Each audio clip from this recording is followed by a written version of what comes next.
Normally আমরা এই Chrome ব্রাউজারটা open করি এবং এই সার্চ বারে এসে অনেক কিছু সার্চ করি, এটা সেটা খারাপ সার্চ করে বিভিন্ন খারাপ ওয়েবসাইটে ভিজিট করি। আর সেই সমস্ত হিস্টোরি কিন্তু ক্রোম ব্রাউজার সেভ করে রাখে এবং যে কেউ চাইলে কিন্তু তোমার ওই হিস্টোরি সহজে দেখে নিতে পারে। তো তুমি কিভাবে সেই সমস্ত হিস্টোরিগুলো ডিলিট করবে আজকের ভিডিওতে এটাই দেখাবো। তো কী করবে, এই কর্নারের থ্রি ডটে ক্লিক করবে এবং এই যে হিস্টোরি অপশনটা রয়েছে ওইটাতে ক্লিক করবে। ক্লিক করলে দেখো এখানে আমি যা সার্চ করেছি সবগুলো এখানে শো করছে। তো এইগুলোকে এক ক্লিকে ডিলিট করার জন্য কি করবে, এই যে এখানে ডিলিট ব্রাউজারিং ডাটা ওটাতে ক্লিক করবে এবং দেখো এখানে অল টাইম লেখা আছে, অল টাইম সার্চ করবে। দিয়ে কী করবে, এখানে দেখো নিচে ডিলিট ডাটা লেখা আছে ওটাতে ক্লিক করবে। ক্লিক করে তুমি যদি এখানে অন্যান্য অ্যাপের হিস্টোরি ডিলিট না করতে চাও, যেরকম ফেসবুক, এগুলো ডিলিট করতে চাইলে আনটিক করে দিবে। করার পর এখানে গুগলে টিকমার্ক করে দিবে। দিয়ে কী করবে, এখানে ডিলিটে ক্লিক করে দিলেই এই সমস্ত হিস্টোরি, তো দেখতে পাচ্ছ কোনো হিস্টোরি নাই। তো আবার ব্যাকে ফিরে আসছে দেখছি হিস্টোরি আছে কি না। তো দেখো কোনো হিস্টোরি কিন্তু এখানে নাই। তো এইভাবে কিন্তু অনেকে দেখিয়েছে যে সার্চ হিস্টোরি এভাবে ডিলিট করে, কিন্তু না, আরেকটা জায়গায় কিন্তু হিস্টোরি সেভ থাকে, কিন্তু যে কেউ চাইলে দেখিয়ে দিতে পারবে।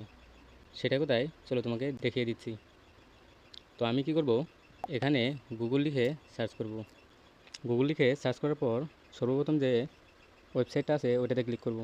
তো ক্লিক করার পর দেখো আবারও গুগলের সার্চবার আছে, ওইটাতে দেখো নিচের দিকে একটা অপশন রয়েছে সেটিংস নামে। তো এই সেটিংসে ক্লিক করবে। ক্লিক করার পর দেখো এখানে সার্চ হিস্টোরি লেখা আছে, ওইখানে ক্লিক করবে। এখানে ক্লিক করলে কিন্তু তুমি যে ক্রোম ব্রাউজারে হিস্টোরি ডিলিট করেছিলে ডিলিট হয়ে গেছে, কিন্তু এখানে দেখো সেই সমস্ত হিস্টোরি সব রয়েছে এখানে। গুগল সার্চ যেগুলো আর কি যেগুলো আমি সার্চ করেছিলাম সব এখানে আছে। দেখো যা ওয়েবসাইট আমি ক্লিক করেছিলাম সব এখানে আছে। তো এইগুলোকে ডিলিট করার জন্য দেখো এখানে ডিলিট অপশন রয়েছে, এটাতে ক্লিক করবে। ক্লিক করার পর এই যে ডিলিট অল টাইম আছে এটাতে ক্লিক করবে। দিয়ে কী করবে, নিচের যে নেক্সট অপশনটা আছে ওটাতে ক্লিক করবে। ক্লিক করার পর ফাইনালি এই ডিলিট অপশনে ক্লিক করলে কিন্তু ফাইনালি তোমার সব হিস্টোরি ডিলিট হয়ে যাবে। দিয়ে গট ইট অপশনে ক্লিক করছি। তো দেখো এখানে কিন্তু একটাও কোনো হিস্টোরি নাই।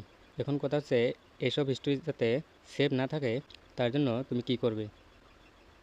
তুমি দেখো এখানে একটা অপশন রয়েছে saving to web and app activity, এটাতে ক্লিক করবে।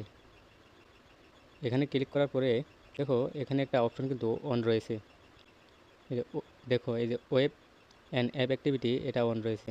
তুমি কি করবে, এটাকে অফ করে দিবে। অফ করার জন্য এই ডান দিকে যেটা টার্ন অফ অপশন আছে ওটাতে ক্লিক করবে। এখানে গটিট মারার পরে দেখো আবারও গটিট আছে, এটাতে মারার পর সব হিস্টোরি কিন্তু ডিলিট হয়ে যাবে। তো এখানে কিন্তু সব হিস্টোরি ডিলিট হয়ে যাবে, কিন্তু ক্রোমে যে হিস্টোরিগুলো আসে সেগুলো কিন্তু কখনোই বন্ধ করা যাবে না। তো সেই সমস্ত হিস্টোরি কিন্তু তুমি এক এক করে সব সেভ হয়ে যাবে। তো তার জন্য তোমাকে কি করতে হবে, গুগলে তোমার এই যে হিস্টোরিতে যায় এখানে data browsing, delete data browsing আছে।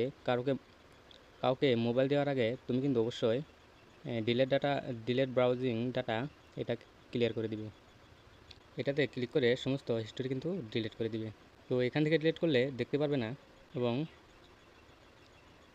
তুমি যে ওই অপশনটা অফ করে দিলে তার জন্য কিন্তু গুগলের সার্চ বারেও কোনো হিস্টোরি থাকবে না। তো এইভাবে কিন্তু তুমি খুব সহজে সার্চ হিস্টোরি এবং গুগলের সার্চ হিস্টোরি ডিলিট করতে পারবে। তো ভিডিওটাকে হেল্পফুল মনে হলে অবশ্যই লাইক করবে, লাইক করে অবশ্যই চ্যানেলটাকে সাবস্ক্রাইব করবে, কমেন্ট করে জানিয়ে দিবে কেমন হয়েছে ভিডিওটা। তো দেখা হচ্ছে পরবর্তী কোনো এরকম হেল্পফুল ভিডিওর সাথে।